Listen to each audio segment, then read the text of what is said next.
Estás en Comunicarte, donde la palabra respira. Porque hablar también es crear. Y ya estamos de regreso para ir con nuestra primera entrevista. Estamos con la gestora cultural y encargada de la sala Nemesio, Consuelo Castillo. ¿Cómo estás, Consuelo? Muy bien, contenta de estar comenzando esta mañana junto contigo. Ahora, no vamos a hablar, vamos a dejar ahí como en símbolos, como diríamos. Punto suspensivo, es viernes, estoy muy cansada. Punto suspensivo, lo de la sala Nemesio, vamos a invitar a Consuelo de nuevo para hablar de eso específicamente, pero hoy día ella está aquí como hija de Mónica Echeverría y también impulsora de este libro, El Círculo Encantado. Probablemente usted sabe quién es Mónica Echeverría, pero si no lo sabe yo le cuento que Mónica Echeverría fue una gran escritora chilena, además de gestora cultural, y fue una de las fundadoras del Teatro Ictus. Y en el Teatro Ictus ella creó un departamento que tenía que ver con teatro infantil. Que a lo mejor para muchas generaciones es raro que el Ictus haciendo teatro infantil porque hace mucho tiempo que abandonó esa área. Y parte del enfoque de ese teatro infantil tenía que ver también con llegar a niños de poblaciones, a gente que en general no tenía acceso. Así que bienvenida, Consuelo. Hablemos de lo que fue el proceso de investigación de este libro y la recopilación de estas obras y esta dramaturgia que estaba, entiendo, bastante dispersa. Bastante dispersa porque mi madre, Mónica Echeverría, y mi padre, Fernando Castillo Velasco, eran bastante desordenados en esto de guardar los archivos, porque había un impulso sobre la vida, entonces iban mucho para adelante. Estaban, creando entre ellos, con jóvenes, entonces no tuvieron el tiempo para ir ordenando sus archivos. Y hubo un momento de que ya ambos murieron, entonces hubo que deshacer esa casa, y esa casa fue una locura porque estaba lleno de archivos, algunos muy valiosos, y entre medio me encontré con lo que estaba relativamente ordenado, que era el teatro infantil de mi madre, que eran más de 10 obras de teatro, y junto con Florencia Martínez, que había trabajado algo con ella en su último momento antes de morir, empezamos a hacer este trabajo de recopilación de la obra infantil, que para mí era muy importante porque era interesante dar esta fase de mi madre donde ella tiene un factor común que es la irreverencia y provocar al resto de la gente. Uh-huh. Y en esta cualidad también que tiene de ser fundadora del Ictus junto a Jorge Díaz, Claudio Girolamo, que fue el primer grupo que le dio vida a la comedia, el Teatro Ictus, y que rápidamente a través del teatro infantil salieron fuera, fueron a las universidades, a las poblaciones.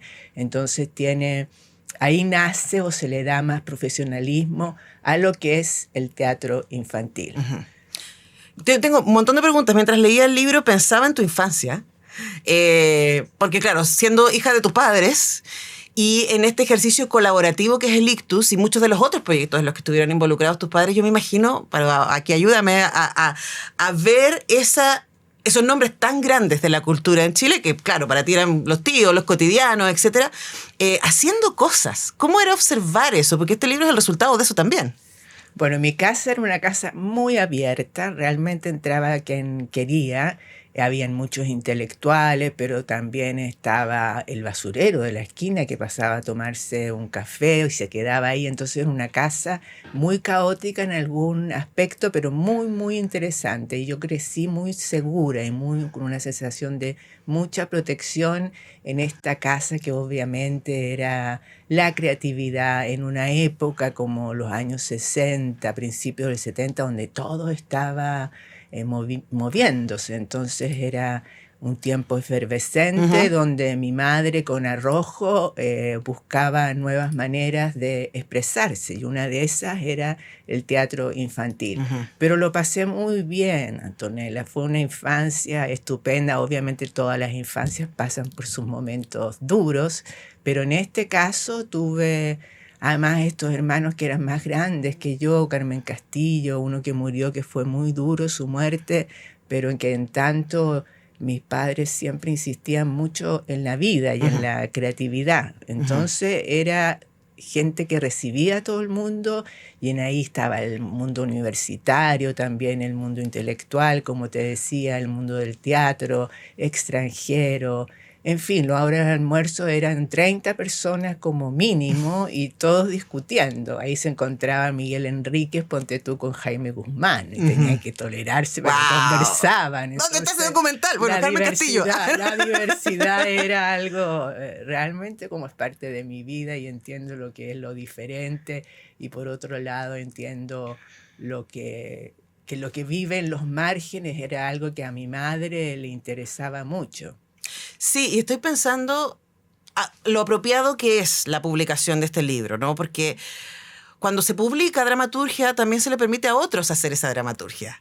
Y ustedes cuentan y hay una súper bonita introducción de Claudio Di Girolamo, que entiendo que salió de una entrevista que él dio, donde habla de esta efervescencia, de estas energías, de esta necesidad urgente en los 80 y después en los 90, principios de los 90, de decir, es necesario llevar el arte, necesitamos encontrarnos. Entonces, estas mesas largas y diversas que tú describes, a mí me parece que son tan necesarias hoy día.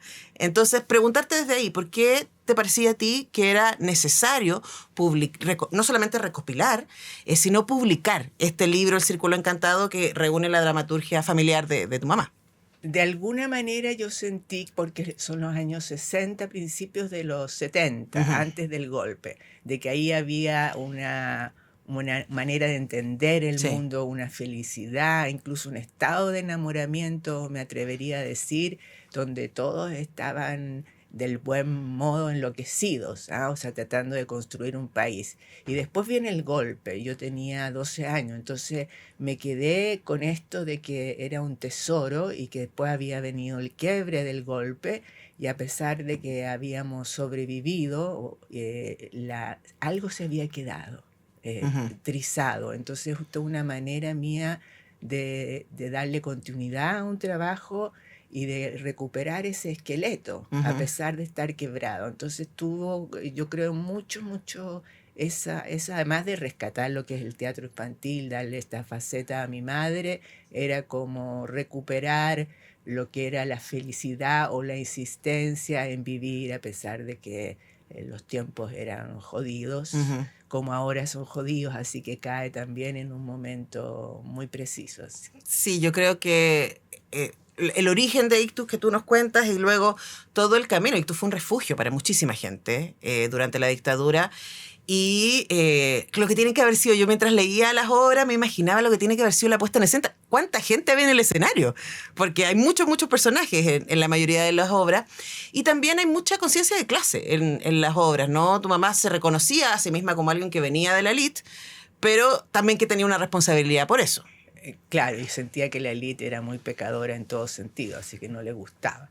Y en ese aspecto hay una obra de teatro que se llama El Círculo Encantado, a la que el libro le debe el nombre, que fue extrañamente una... Voy a ponerla ahí para que la gente lo vea. Fue una obra de teatro que no encontrábamos, que había desaparecido. Y encontré una versión en Estados Unidos porque tuvo tanto éxito que allá una universidad decidió montarla. Y era, bueno, pero estaba en inglés. Entonces devolverla al español en un lenguaje que estaba hecho para los niños, y después de ese español adaptarla a lo que es el lenguaje infantil de hoy, era una locura. Entonces mi coautora Florencia Martínez me decía no, y yo le decía, sin esta obra de teatro no vamos a publicar el libro. Me puse muy firme y finalmente indagamos más y lo encontramos en Antofagasta con uno de los actores que había trabajado y que guardó el libreto, que no estaba ni en la universidad ni en las personas como María Luisa Pérez, que guarda todo, ni como la María de la Luz Hurtado. Entonces que ellos van guardando todo lo que es el cine o el teatro chileno. Y esa obra está basada en el Círculo de Tiza de Bertolt Brecht, y tiene algo muy social, especialmente social. Esa obra, eran todas, pero esta es una niña rica que tiene como propiedad una muñeca. La muñeca se le rompe y como buena rica la tira a la basura, y por ahí pasa una niña pobre que ve a la muñeca, que a pesar que está rota, se enamora de la muñeca y la cuida. Y después la niña rica se da cuenta que su muñeca está siendo querida por otra y decide que esa muñeca es de ella. Sí, además que fue reparada. Entonces... Y que fue reparada, entonces que ya no tenía ningún daño. Y ahí empieza esta disputa de quién es la muñeca. O es la dueña, que es la dueña, o es aquella que la quiso. Claro, que y que la rescató y que la sanó. La sanó, la crió, la rescató, en fin, todo aquello. Y los niños pasan a ser los jueces de quién es. Sí. Yo obviamente ahí tenía dinámicas porque dependía de lo que estaban diciendo los niños, que estaban en un estado de conciencia, de pensamiento crítico, como para decir, no, es de la rica, no, es de la pobre.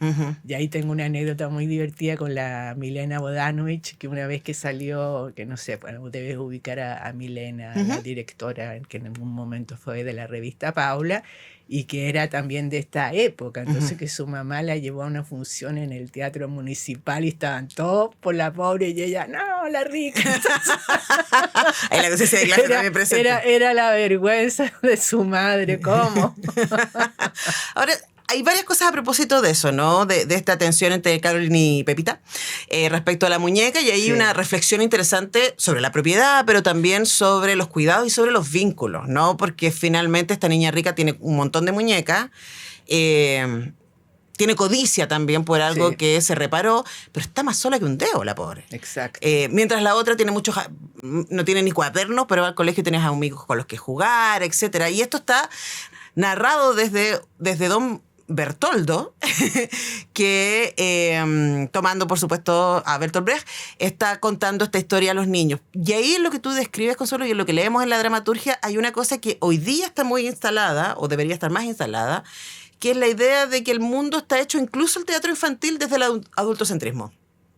Pero la dramaturgia de tu mamá demuestra un respeto profundo por los niños como espectadores en sí mismos, ¿no? Y como gente que puede decidir, que puede pensar, que puede tener una mirada crítica, como tú señalas, y eso está a lo largo de todos los trabajos. Absolutamente, y que o sea, ella se ponía, y eso no le costaba, ponerse en la cabeza de un niño y que fuera el niño el que contara esa historia desde la manera y la visión que tenía, pero también esta capacidad lúdica que tienen los niños y de trasladarse de un mundo a otro y de encontrarse con los otros y darle sentido. Sí, en eso fue, yo creo que le salía de una manera muy naturalmente, y de otra entendía lo que era la inteligencia, podía ser la inteligencia o la manera de ser de un niño, básicamente lúdica, pero también entendiendo que puedes saltar de una cosa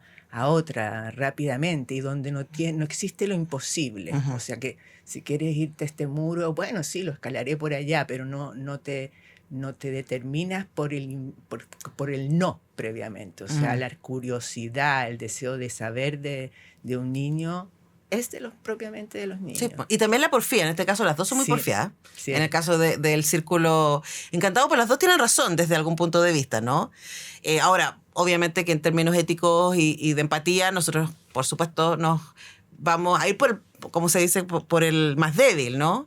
Estaba pensando en Stray Dogs. Vamos a irnos porque necesita más cuidado y necesita más delicadeza. Yo creo que es súper importante también poner eso, y eso está en los otros cuentos también, en las otras obras. Y está, por ejemplo, en Chumingo, aquel deseo de conocer el mar y de perderse en el mar con tal de conocerlo, y perdiéndose gracias a su ingenio logra volver, pero la idea de experimentar el mundo es superior a la de ella. También está Guatapique, que es un personaje que nace de una explosión, de un cortocircuito, y sin embargo es más humano que todos los humanos, y es como la expresión de lo imperfecto. Sí, yo pensaba en esa obra en particular y decía, qué loco que esté haciendo ciencia ficción en dramaturgia. Sí. Y en esta época donde la inteligencia artificial ya comienza a dominarnos, bueno, Guatapique es eso, es algo tecnológico que está viviendo, pero que sin embargo logra ser más humano que los propios humanos. Y claro, eso que es una muy pregunta interesante. básica de la ciencia Claro. ficción y de la filosofía. ¿Qué es lo humano? Hoy día estamos enfrentados muy fuerte con esa idea. Ahora, para terminar, Consuelo, ¿qué te gustaría que pasara con este libro? Yo quiero que esté repartido en todas las escuelas y los colegios, que llegue obviamente a la gente de teatro que hoy día hace teatro, como la María Izquierdo, que también nos acompañó en la presentación del libro, que ya hace teatro familiar. Ujú. Quiero que se hagan muchos montajes, que quizás uno lo hagan mejor que otros, lo importante es que salga. Hay una recopilación importante. Chicoria Sánchez, que lo ubica el Sí, músico, ha él estado acá también. nos hizo una presentación preciosa, recogió algunas de las canciones que eran hechas por Vittorio Cintolesi, que es un gran músico. Entonces, el valor que tiene musical cada una de estas obras es bien importante y eso obviamente atrae más a los niños. Ellos, a partir de la lectura que tuvieron, inventaron un proyecto que se llama Mi Vecina Mónica. Entonces, es trasladar a la Mónica a la vecindad, esta Mónica que cree en lo colectivo, que hace comunidad a partir de la creación. Así que yo creo que lo que espero, y así está haciendo, que llegue a manos de alguien y se inspira para hacer algo. Yo tengo muchas ganas de ver estas obras. ¡Ay, qué bueno! Y también me da una curiosidad, siempre pienso en lo que tiene que haber sido esos almuerzos o esos jornadas de trabajo, donde estaba Jorge Díaz, estaba tu mamá, estaba Claudio Girolamo, estaba Cintolesi, y decía, por Dios. Sí. Y uno estaba ahí rondando, y de repente te detenías y bueno, empezabas a pensar o te preguntaban tu opinión. Era algo, las edades, así como las clases sociales, no era algo que te diferenciaba del otro, así como los jóvenes con los viejos. Era realmente de esos caos que dan vida a la creación. Entonces Claro. era muy...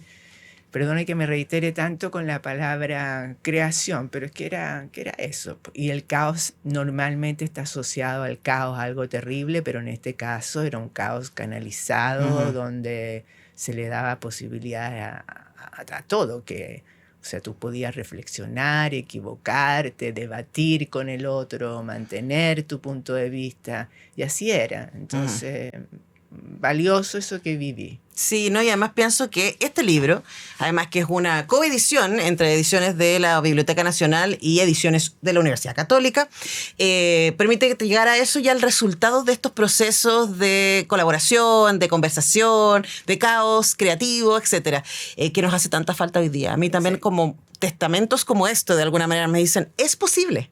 Es posible. Es posible trascender el modelo, porque al final estás atrapado en un modelo de hacer las cosas y te sientes más seguro en ese modelo, en un guión de cine que es ese modelo. Entonces salir de ese modelo y hacer lo propio cuesta mucho. Sí. Hay que tener mucho coraje. Yo creo que igual esta generación, a pesar de que estaba en un contexto que permitía ese coraje, igual fue un arrojo lo que hicieron. Y después no lo perdieron, que además cambió el contexto, cambió el contexto radicalmente, pero ellos porfiadamente, entusiastamente entendieron que la cultura era un lugar de encuentro fundamental. Nosotros acá en Radio Unidad creemos eso, que la cultura es un lugar donde nos podemos encontrar en nuestra diversidad.